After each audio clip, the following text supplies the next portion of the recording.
So tell us the story behind Dual Wield while I'm setting things up, bro. All right, so it was like May 15th, 2021. So it's a little over 4 years now. And there was supposed to be a beach party. I was in Rochester with my Rochester friends. There was a beach party supposedly. So me, my friend Connor, Emily, Brianna, and Abby, thanks to Connor driving us, we went to the beach party. We get to the beach and there's no party. It's just about 100 niggas on the beach trying to figure out what the fuck to do with their awkward ass selves, right? But there's no party, obviously. Just like people like with random bottles of liquor standing around, but there's like no indication that this is a party, right? So we're like, okay, damn, it's not really a party or whatever, right? Connor at this point is parking the car because he said, "Yo, I got parked car. This is real quick." I said, "Cool, whatever." Right? So we went to the beach and realized everyone else like, this must go, right? Good. But basically, so Connor's parking the car and doing whatever he has to do, and we're at this beach with a bunch of other niggas, and they're all awkwardly staying around, drinking around, smoking weed, smoking vapes. But there's no party there, clearly, right? Because there's no sound system. Like, he was like, "Oh, I thought someone else was going to bring the sound system," right? And so one of our friends that came with us, Brianna, you beautiful girl, kind of doesn't really think too far ahead. I'm going to be honest. And, bruh, she just starts screaming out, "Yo, there's a party at 11 Alfred Avenue. You should come here and we can go party. We have a sound system and all the alcohol you could want to drink." And so we all look at Bree like, "Bitch, shut up." But it was too late, right? It was just way too late. Because she at this point was fucking drunk. Most of us were fucking drunk at this point. And we were like, whatever, right? Like, it's too late. It is what it is. So niggas start getting in their cars and start driving off. So we're like, well, fuck, we gotta beat them, right? Because our house was not set up for a party at that very moment in time. We had alcohol. We had tons of alcohol, but we were not expecting to host a party. And then here we are, just shoehorned into hosting a party because niggas is already leaving. So Connor comes and finds us. He's like, "Yo, all right, I'm back, yo." And then he's like, "Yo," and then I tell him like, "Yo, we gotta go back to the house, bro. We're apparently now hosting this beach party. There was no party here." He's like, "Oh, okay, word." I'm like, "Yo, dudes have already like, been driving off. So you think you could like, any shortcuts?" He's like, "Oh yeah, I know a shortcut, right, on the highway or whatever the fuck, right?" So I'm like, "Cool." So we're driving, and then he misses the shortcut. And I'm like, "Connor, wasn't that the fucking shortcut we were supposed to take?" And he's like, "Guys, I got something to tell y'all." And we're all like, "What?" He's like, "I'm fucking drunk. I did like 6 shots as soon as I parked the car. And then you told me I had to drive. And I'm like, I have to do this." And so we're all freaking out now. Cause we're like, "Bro, this dude is wasted. What the fuck?" But lo and behold, we get there 15 minutes later than we expected to get there. But we get there safely, right, in one piece. And there are 5 cars parked outside our house already. And on top of that, we always left our door open. So we walk in there's 20 niggas in the house already. So we're freaking out because we're like, "Oh my God, our shit is not fucking ready." And people beat us to this fucking party. Oh, Lord, Lord, Lord. This is going to go so badly. But then a couple of our other friends come through. My boy Parsa slid through. My boy Daniel slid through. And we set the party up, and within like 20 minutes, we had like an actual party going. Like, it was flashing lights, blasting speakers, people drinking, smiling, laughing, talking shit, dancing. And then this is where the chaos, this is where things start going left. So Daniel is on playing all the music, and he's playing a lot of Young Thug. And the demographic of people at our house are definite like hood niggas, not necessarily street niggas, although there were a couple street niggas there, but they were all almost definitely hood niggas. Most of my friends at this point in time that were there that night are white. Most of these people, on top of that, I am one of their few black friends. And on top of that, they have never watched the Boondocks when it's movie night, and I suggest we watch a couple episodes of the Boondocks, and they never want to. So they know nothing about fucking dealing with hood black people in any capacity. So Daniel's playing Young Thug like back to back to back to back to back. Let's like 4 or 5 Young Thug songs that are like relatively hit or niche, and the girls are just not feeling it. And like, oh, yo, hey, we could play something different, like maybe some drill or something, like we get lit or so whatever. But like this ain't really hitting. And so the niggas start complaining. And then Daniel's like, yo, you understand, bro? Like this is Young Thug, bro. This is like prime Young Thug, and I'm on aux. And so he starts talking shit to this other nigga who's complaining about the aux. This other nigga's about my height, and that means I'm 5'10", but this nigga's easily 200 pounds plus. I'm only 150 for reference. Daniel is 6 foot, but Daniel is 120 pounds, 6 foot. And so Daniel starts talking shit to this guy, and they start getting aggressive, and obviously they're both fucking drunk, right? And Daniel starts seeing this guy ball his fists up. And he's like, oh, you want to punch me? You want to punch me, boy? All right, yeah, punch me in the cheek. Punch me in the left cheek, right here. And then you see the nigga's friends behind him go, oh, shit. You gonna let this white boy talk to you like that? You gonna let this white boy talk to you like that, Marquise? Marquise, you gonna let this nigga do this to you like that? Oh, my God. Like, so, for people who have never watched the Boondocks, there's an episode that explains the nigga moment. It's where Granddad and Colonel Stinkmeaner, the most hateful black man alive, who's hateful just for the sake of being hateful, not racist like Uncle Ruckus.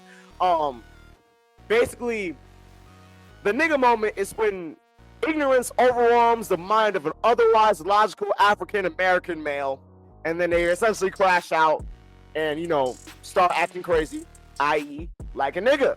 And nigga synthesis is when you got all your friends in the background hyping you up to do some ignorant shit, to engage in the nigga moment.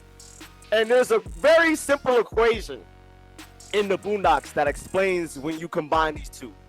A nigga moment plus a nigga synthesis always equals a complete fucking disaster. Alright? So, at this point, I'm not really seeing this. I'm actually talking to a girl outside, and I'm like trying to, you know, spit the hot fire flame. But I start hearing commotion inside, so I'm like, yo, give me a moment, baby, alright? She's like, okay. And so I go inside, and then at this point, that's when I realized it wasn't just any commotion. I see this dude not go to punch Daniel, but instead grab him with one arm, one hand, by the neck, and start literally choking the life out this kid, bringing him around one-handed, and just screaming. I see Daniel like gasping for air, like trying to yelp, but he can't make a sound. All the niggas in the background like, oh shit, oh shit, oh shit. Like they're doing all that, right? Niggas is whooping and hollering. Niggas got their phones out. And then my friend Maya, who had also came through to help with get the party set up, because she lived in the area.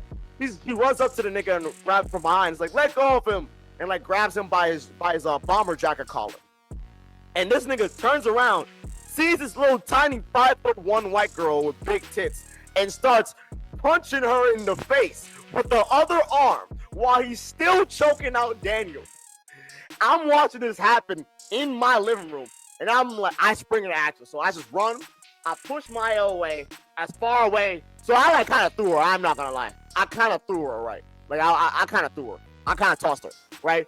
And then I managed to get the nigga to let go Daniel's grip by like doing some shit to his wrist that fucked his wrist up, right? And then Daniel drops to the ground, and I'm like, Daniel, why the fuck would you fucking cause this nigga moment? You know his friends are right there. Why would you do this shit? Why are you provoking him? And he's like, I didn't know. I'm just like, you dumb motherfucker, right?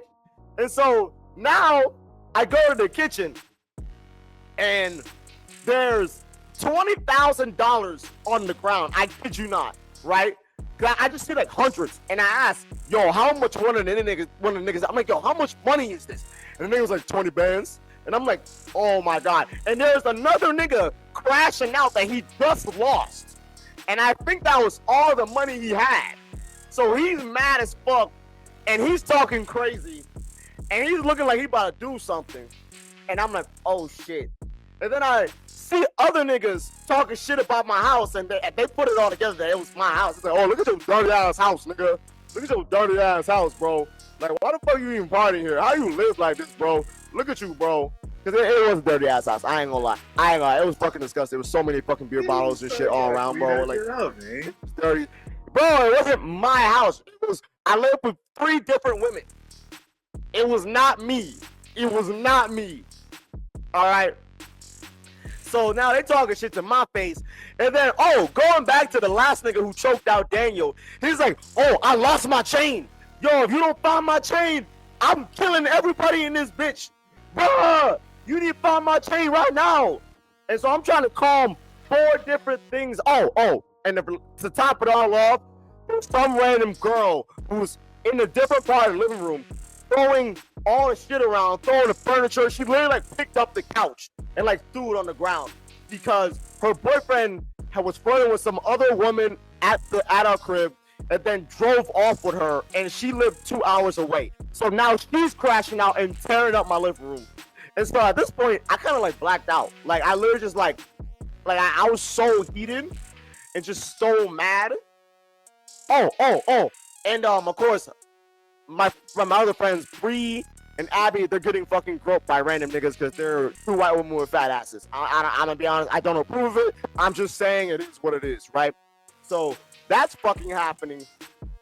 And I'm like, dude, I've had enough of this shit. So I take 2 Henny bottles, I smash both, and I'm like, yo, I told the first nigga who lost the chain, I'm like, yo, we gonna find your chain. But if you do anything to anybody, you will die. You will fucking die. And niggas like, oh shit, this little skinny nigga ain't mean business. I don't think he give a fuck about nothing, right? And then I turned to the dice game and I said, if you start bugging out, you will die. And so he swung on me. I swung the bottle at him. He drops, right? Niggas like, oh shit. Yo, he laid out, right? And then more niggas start like walking up to me trying to cause problems. And I stand back in the corner and my boy Connor appears out of nowhere. I don't know where the fuck he was, but he's like, yo, you want to fight him, you gotta fight me too. And then my boy Parsa appears out of nowhere and he's like, yeah, I'm with him. What's up? But the thing is, it's 3 of us versus like at least 25 niggas. And then this tiny white boy, who I don't know, his name is Walter. He pulls up, and he's sagging. And I can tell he's like an ignorant ass like white dude. Like he's a wigger, right? And wait. Pause the story real quick. Let me give folks context as to what is going on here, like why Jango is telling this story in the first place. So we're about to play his song Dual Wield, and I don't know if y'all seen the cover art of this song, but like he's describing the story as to how this song came to be. And like, yo, it's all connected, bro. If you seen the cover art of this song, bro, if you have, I'm holding 2 Henny bottles. You'll know what he's talking about. But go ahead, bro. Finish up, mate. So this random white boy, this hood wigger, right?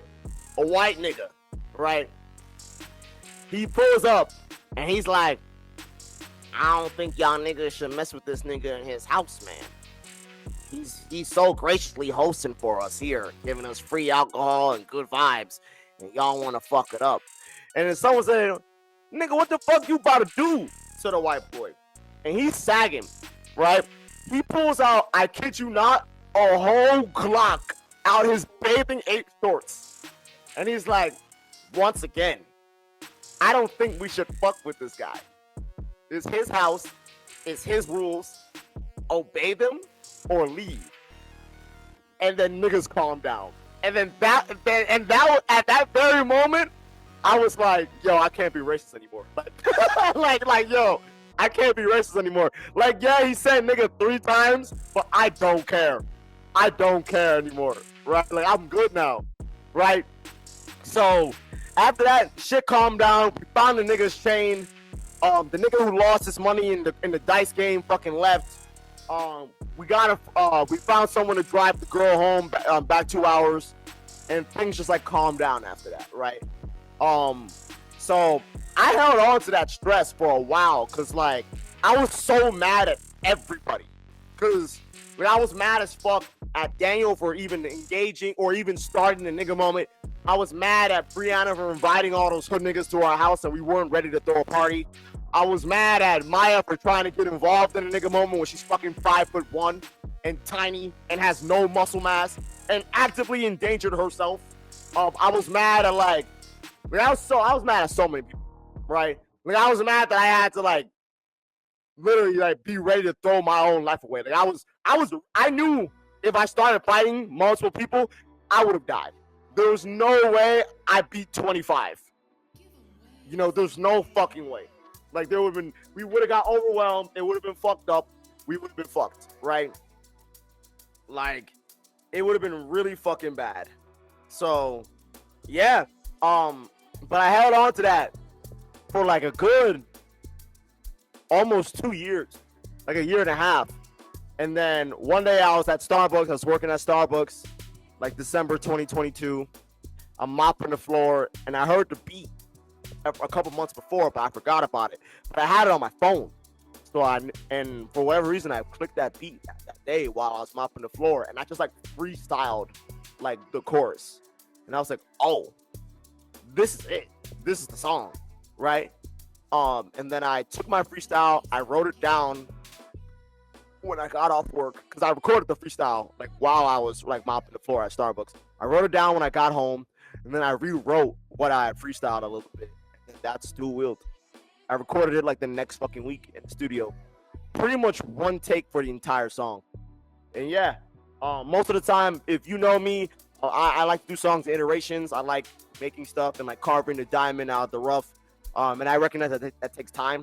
And so, honestly, like that's why I think a lot of my music, I do take that time. I do give the time for the songs to like try and, you know, take the good ideas and experiment and see what works and what doesn't work. But this is one of the exceptions where like the song came very fucking fast. And very fast for me is like a few days. And that's kind of just what happened. Like, and yeah, so that's how Dual Wield came to be. Yo, I'm excited for y'all to hear this. This shit is hard as fuck. Yo, it's hard as fuck. So, whenever y'all want to play it, hold on. Dual Wield. You already know I gotta do the intro and all of that, but yo, appreciate the story. And now the part where you're like 85 to 1, and I treated like it's man to man to the General Grievous. Yo, if y'all don't know who General Grievous is, like he was this general from Star Wars who had like 4 arms or some stuff. and you know, he would defeat like whole armies by himself. So yo, I see the pun. I'm not. Yo, I was dual wielding. I was literally holding 2 different Henny bottles that were busted, and I swung on a nigga like he got clapped. I don't know what happened to him. I know his friends took him out. That's all I know. That's the last time I ever saw that dude. You know. Oh man. So, but hey, it's my house. It's self-defense. Like, why are you acting crazy on me in my house? Like, think I'm not gonna do nothing? Bro. I'm not like that. I'm like, nah. So that's real.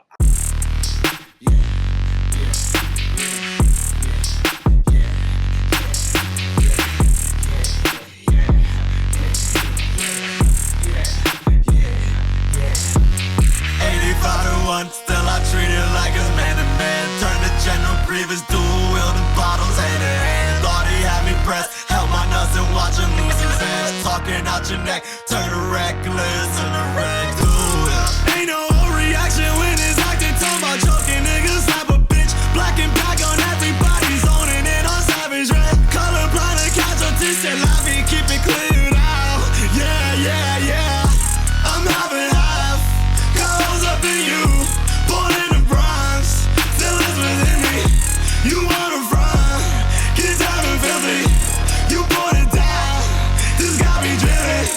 C95, no guidance willing. Not trying to box, blood snuggles sneaky. Why you want me up in my place, talking high, yeah. Have to go expose this fucking fake, it ain't a bad damn. Which one you hoes call the Jakes, man, stop it. Thought you had a code, what I know, y'all say I'm square. Moments, nigga, senses, do the math, complete fucking disaster. 85 to 1, still I treat it like it's man to man. Turn the General Grievous, dual wielding bottles hand in hand. Thought he had me pressed, held my nuts and watch him lose his edge. Talking out your neck, turn reckless and the wreck. Ain't no reaction when it's acting. Talking about joking, niggas slap a bitch, black and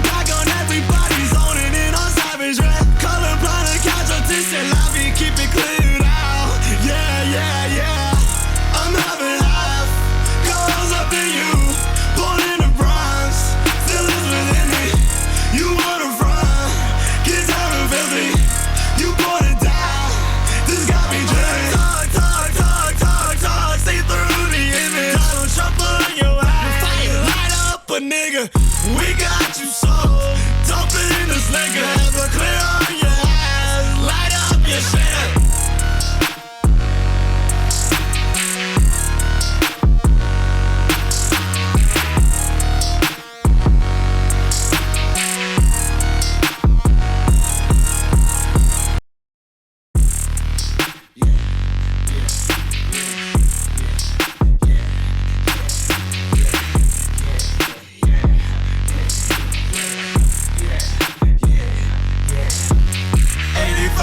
Still I treat it like it's man to man. Turn the general grievous, dual wielding bottles hand in hand. Thought he had me pressed, held my nuts and watch him lose his ass. Talking out your neck, turn to reckless in the red duel.